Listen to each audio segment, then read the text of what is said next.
조갑제 TV 시청자 여러분 안녕하십니까. 2020년 6월 2일 저녁 7시입니다. 이제 23일이 지나면은 6.25 남침 70주년이라는 세계사적 의미가 있는 기념일을 맞게 됩니다.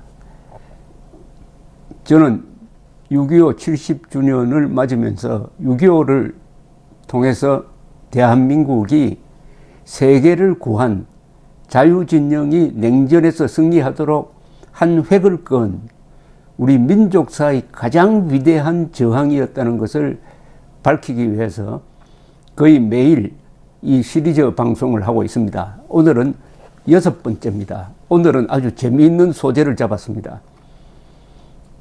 6.25와 관련된 몇 가지 미스터리가 있습니다. 역사의 미스터리죠. 그 중에 하나가 1950년 6월 27일 UN 안전보장이사회가 열렸습니다. 북한의 남침을 침략 행위로 규정하고 UN 안전보장이사회가 유엔군을 구성해가지고 파병해서 한국을 지키기로 결의안을 통과시킵니다. 유엔이 성립된 이후에 유엔군을 만들어서 어느 나라를 구하기 위해서 보내는 것은 처음이었습니다. 그런 점에서 이게 세계사적 의미가 있고 유엔의 역할이 지금까지 그래도 이렇게 권위 있게 유지되는 첫 단추를 끼운 거죠. 그리고 이것이 결국 대한민국을 살렸습니다. 그런데 당시 유엔 안전보장 상임이사국이 5나라가 있었습니다. 지금과 마찬가지입니다. 미국, 소련, 지금 러시아로 바뀌었죠. 그 다음에 중국, 당시의 중국은 대만입니다. 자유중국입니다. 중공이 아니었어요. 그 다음에 프랑스, 영국. 이 5개 상임이사국은 거부권을 가지고 있습니다. 거부권을 행사하면은 안보리의 모든 결정이 저지되게 돼 있어요. 그런데 놀랍게도 당시에 말리크 소련 대사는 거부권을 행사하지 않았습니다. 그래서 유엔군이 구성되는 것을 방치했습니다.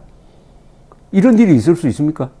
이렇게 결정적 의미를 가진 결정에서 왜 말리크가 참석하지 않았느냐? 참석을 하지 않았어요. 불참했습니다. 그것은 최근까지도 풀리지 않는 미스터리였습니다. 거기에 대해서 제가 지금부터 설명을 드리겠습니다. 만약 안보리 상임이사국인 소련이 그때 거부권을 행사하였더라면은 미국은 유엔과 국제사회가 북한군의 남침을 반대한다는 명분을 살릴 수 없었고 오히려 남의 나라 내부 문제에 개입한 침략자로 몰렸을 가능성이 있습니다. 이 결의안 통과는 트루만 대통령이 그 사흘 뒤에 해공군에 이어 육군까지 파병하는 결정을 내리는데 큰 도움이 되었습니다. 그러니까 소련의 기권은 미국 파병을 더욱 근사하게 명분 있게 만들 수 있게 된 겁니다. 미군이 유엔군이라는 포장을 하고 국제사회를 대표해가지고 참전한다. 얼마나 근사합니까? 원래 스탈린의 야심은 남침을 하면은 이건 내전이다. 김일성이가 했던 식으로 북침한 데 대해서 남침으로 대응했으니까 남의 나라에 개입해서는 안 된다. 김정은의 용어대로 하면은 이거는 민족 내부의 문제다. 내전이다. 이런 식으로 하려고 그랬어요. 그러나 트루만은 무슨 내전이냐? 뒤에 스탈린이 있지 않느냐? 이건 침략전쟁이다.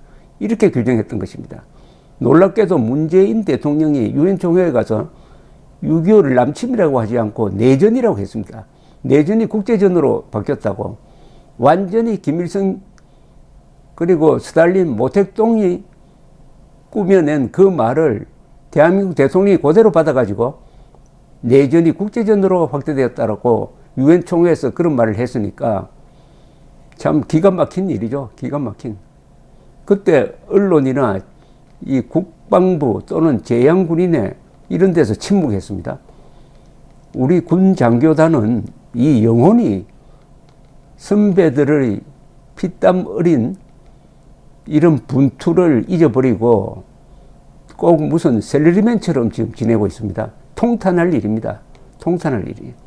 국군 통수권자라는 사람이 유교에 대한 시각이 대한민국적 시각이 아니라 김일성식 시각으로 바라보고 있다는 아주 전율할 일이 벌어져도 어느 언론도 그것을 비판하지 않았다는 점에서 더 가공할 사태가 지금 일어나고 있으니까 제가 이렇게 목소리가 커집니다. 자, 그러면은 이거는 뭐가 어떻게 된 거냐? 여기에 대해서 여러 설이 나왔습니다. 한 20년 전에 나온 책이 조지 워싱턴 대학 리차드 C. 소턴 교수가 쓴 오드맨 아웃이라는 글이 있습니다. 오드맨 아웃은 뭐냐 하면은 왕따라는 뜻입니다. 영어로 오드맨 아웃. 여기 보면은 아주 대담한 가설을 하나 세웠어요. 스탈린이 미군 개입을 편하게 하기 위해서 일부러 불참했다는 겁니다. 미군이 마음대로 한국에 들어오도록 고속도로를 깔아준 것하고 마찬가지라는 겁니다. 이게 무슨 말이냐? 무슨 말이냐 이게?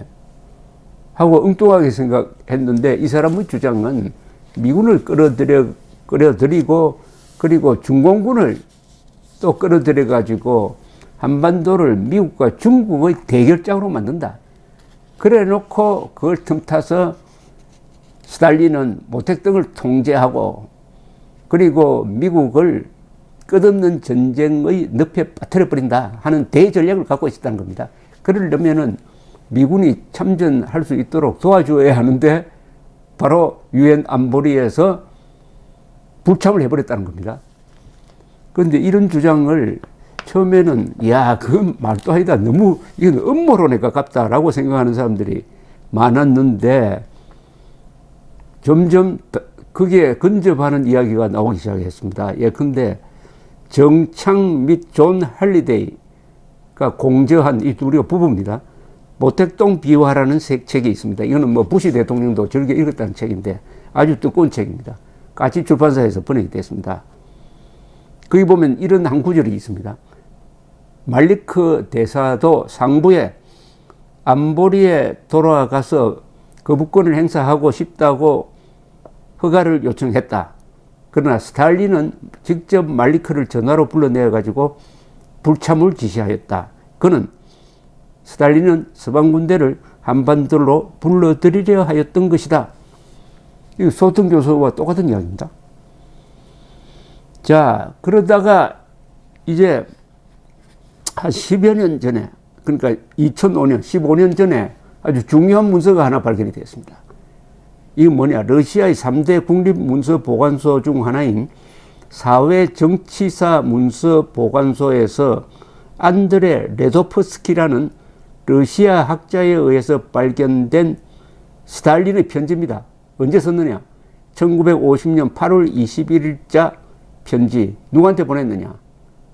바로 체코 슬로바키아 클레멘트 고트발트 대통령에게 보낸 편지가 문서로 발견이 되었습니다. 이 편지를 연구한 사람이 베이징 대학교 역사학부 김동길 교수인데 이분이 이걸 입수를 해가지고 아주 중요한 쟁점을 하나 제기를 했습니다. 우선 이 편지를 제가 소개를 해드리겠습니다. 이게 아주 중요한 편지인데 이 편지가 스탈린이 1950년 8월 27일은 바로 낙동강 전선에서 북한군의 대공세가 펼쳐지고 국군은 미군의 도움을 받아가지고 낙동강 방어선을 지키는데 허겁지겁하고 있을 때입니다. 다부동 전투가 진행되고 저기 경주 위에 안강 기계, 즉 포항전선에서 혈투가 진행되는 부산교두보를 지키느냐 마느냐 생사가 걸린 그런 시기였습니다.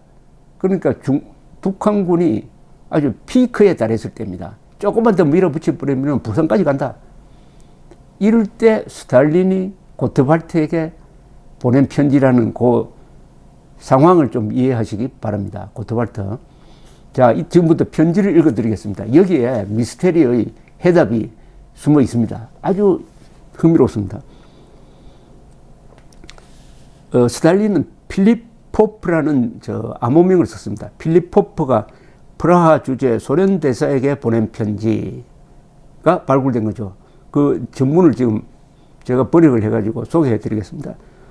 체코슬로바키아 클레멘트 고토발트 대통령에게 전달할 메시지. 고토발트에게 아래 메시지를 구도로 전달할 것. 그가 요구한다면 필사하여 줄 것.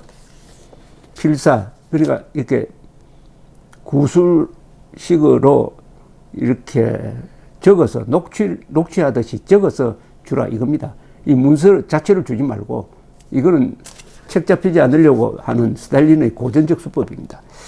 우리는 지금부터 스탈린이 고토발트에게 이렇게 전하라고 하는 내용입니다.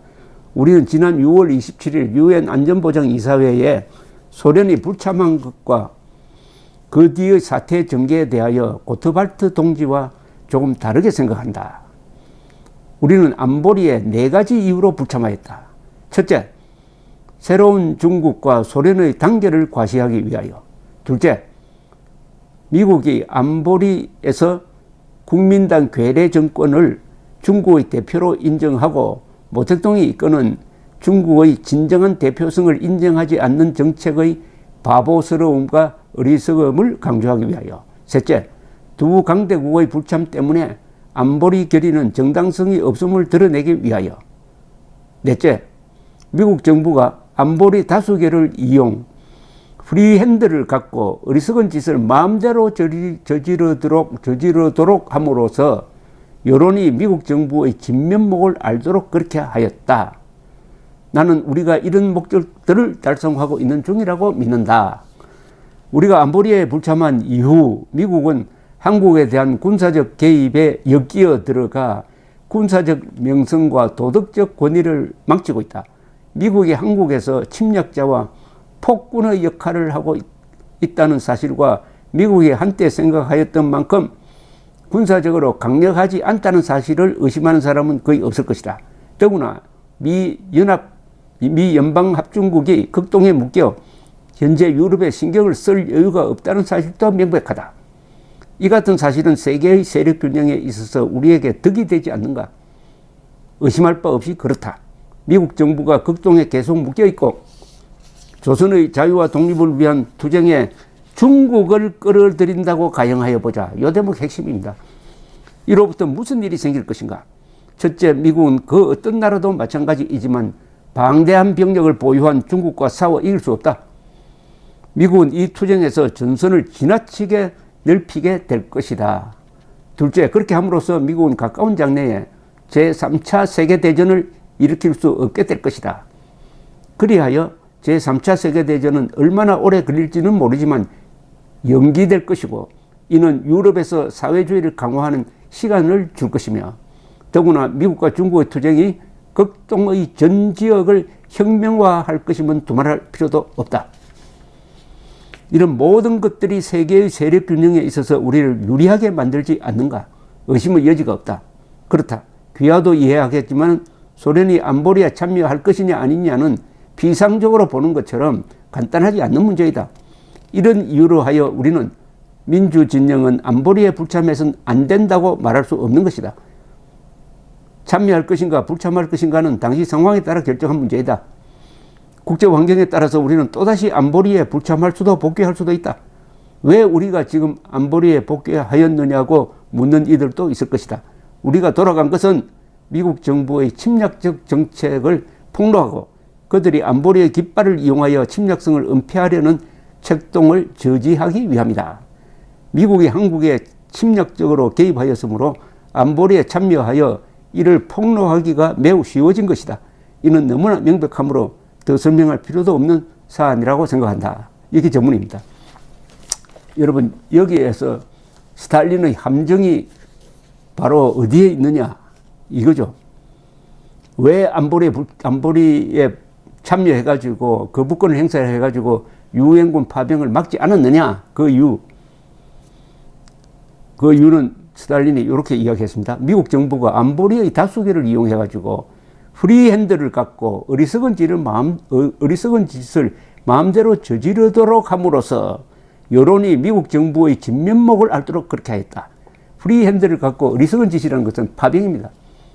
그리고 쉽게 말하면 미국이 마음대로 파병할 수 있도록 북돋아 주기 위해서 안보리에 참석하지 않아 가지고 유엔군이 미군의 지도하에 참전하도록 방치했다.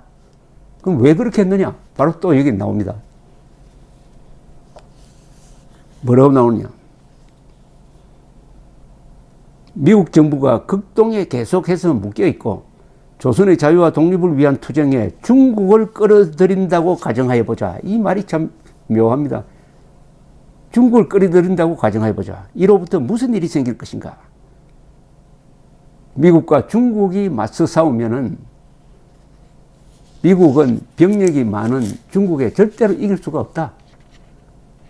그러는 사이에 제3차 세계대전을 우리가 상당 기간 피할 수 있다. 그러면 시간을 벌어놓고 우리는 유럽에서 일대 공세를 펴가지고 유럽의 공산화에 힘을 쏟을 수 있는 시간을 벌게 된다. 이겁니다. 그리고 한국전 때문에 이 아시아 전체가 공산주의자가 혁명할 수 있는 지대로 변하게 된다. 그러면서 미국이 중국에 물려가지고 한반도에서 헤어나지 못하도록 만들 자신이 있다. 이런 이야기입니다. 그러려면 유엔 안보리에 참석하지 않아야 되죠. 그러니까 제일 중요한 노림수는 한반도에서 중국과 미국이 싸우도록 만든다는 겁니다. 싸우도록 만든다. 싸우도록 만들면 스탈린 입장에서 좋은 일이 많다는 겁니다. 제일 좋은 일은 뭐냐? 모택동의 중국을 통제할 수 있다는 겁니다. 이 스탈린은 모택동을 내키지 않게 생각했습니다. 왜냐? 모택동은 공산주의자인데도 노동자 중심으로 혁명을 하지 않고 농민군을 조직해가지고 혁명을 했습니다. 그러니까 스탈린의 지도 노선과는 반대 방향으로 갔습니다. 그래서 이겼어요. 스탈린은 뭘 원했느냐? 모택동과 장개석이가 계속 중국 안에서 내전 상태로 머물러 있기를 바랐습니다. 저게 통일이 되면은 러시아에 도전할 것이다. 이렇게 본 거죠. 그런데 스탈린의 기대와는 달리 모택동이 1949년에 중국 전체를 통일하고 장개석은 대만으로 물러났습니다. 그러니까 모택동의 목소리가 커졌습니다. 모택동이가 1950년에 소련에 와서 소련과 중공 사이의 기본 조약을 맺기 위한 협상을 하게 됩니다. 그때 의도적으로 스탈린은 모택동을 구박합니다. 잘 만나주지도 않고. 이럴 때 미국이 중국에 추파를 던집니다. 트루만, 에치슨 이런 사람들이 나와가지고 어떤 식으로 모택동을 달래려고 하느냐 하면은 우선 중요한 이야기를 합니다. 대만을 보호하지 않겠다고 했습니다. 대만을 군사적으로 보호하지 않겠다고 선언을 해버립니다. 이걸 보고 모택동은 1950년 중에 대만에 상륙작전을 해가지고 대만을 흡수하려고 합니다. 딱 군대를 집결시키고 있었어요. 왜 그렇게 하느냐? 트루만이 보기에는 이제 기정사실이다. 대만도 먹힐 수밖에 없다. 그러면 이 중국과 수교를 해야 된다. 중국을 공산국가로 해가지고 소련 편에 붙여놓아서는 안 되겠다. 중국과 수교해가지고 소련과 중국을 떼어놓아야 하겠다. 이런 생각을 갖고 있었습니다. 이걸 눈치챈 스탈린이 그렇게 못하도록 하려면 어떻게 하면 되느냐? 이때 바로 김일성이라는 자가 나타나가지고 남침하자고 하니까 여기서 좋은 기회로 봤다는 이야기죠.